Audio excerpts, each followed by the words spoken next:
What's up, everyone? It's Claytron Means. And they call me Dave. We're back at you again tonight with another Double Trouble hookah review. Tonight we've got a special review. We're reviewing a Farida Mulki that we got from nazarhookah.com, as well as Tangiers Guanabana. Gotta say, man, this brass pipe, it's a completely different family of the other brass pipes you are gonna see for sale. It's the biggest thing I like about it. It's uniform. The welds are very clean. The laser engravings are near perfect. It's such a clean pipe for being brass. Normally in brass pipes, like I have a Timsa triple weak, obviously, and it's just got really shoddy welds and it's crooked. It leans to one side. And sometimes the engravings tend to be a little bit bigger or smaller, but this is you'd almost think it wasn't handmade the how well it's built. It does share similar characteristics of some other brass pipes. Obviously, it's very heavy. It's easily over 3 pounds. If you don't clean it out regularly, you get severe oxidation, and you'll get a lot of green gunk, and it tends to funk up your flavor a little bit. So make sure you clean it more so than any other pipe you own. One interesting characteristic on the bottom for the down stem, there is looks like somebody took a ball bearing, cut the ball bearing in half and drilled a hole through it and just popped it on there. It's one of the most unique down stems I've seen, as opposed to, like, you know, just the flare out or the nut on the end. One thing I have noticed is that's not a uniform feature on Faridas. I was looking at one of the oxidized models that somebody posted up on the forum, and it's got a down stem similar to a KM. It's completely different from this one. I don't know why they chose to put it on this model rather than all of them. However, I think it makes it for a nice, interesting draw.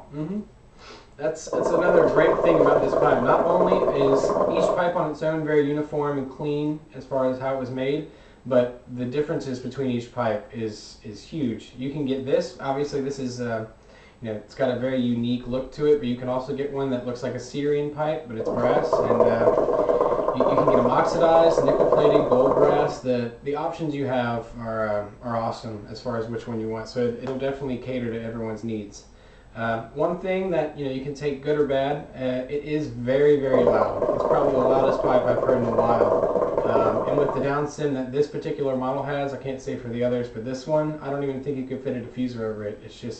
It's so unique, I don't think it would fit properly. So, I mean, if this particular model, if you're wanting something that's a little quieter, you might not want to think about this one. But as far as the actual smokability, the looks, how it's made, in general, this is a fantastic pipe. I would give it a 9.5 out of 10. A little maintenance here. Hang with me. Oh. Yeah. And that's that. All right. I'm smoking Tangiers Guanabana with a Razan hose and a crown microfunnel with a split Coconara. Guanabana is interesting.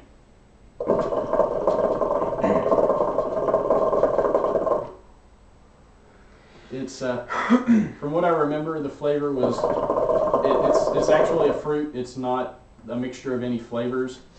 From what I remember, it was banana of coconut with strawberry and pineapple, I think. I don't honestly get any coconut or strawberry flavors out of this. All I get are sweet and sour notes, really. It definitely tastes a lot different than it smells. The smell is fairly strong, honestly, but the flavor is pretty weak. This is very different from most Tangiers where you get just smacked in the mouth with flavor. And that I'd dock a few points for, just because Eric is normally very good about getting great flavor out of his tobacco. Other than that, there's not a whole lot to say about it. I wish it had more flavor, because the flavor that you get is good. However, I wish it was more intense. I would give it a 7 out of 10 just because it lacks so much flavor. There's not a whole lot other to say about it than that. As a forewarning, make sure if you do smoke this, the flavor is unique and enjoyable, but you have to wash your pipe out very thoroughly. We smoked Indian Summer, I'd say about a couple weeks ago, and I can still get hints of Indian Summer. It's just, if there's anything ghosting in your pipe or in your hose, make sure to wash it out before you smoke it.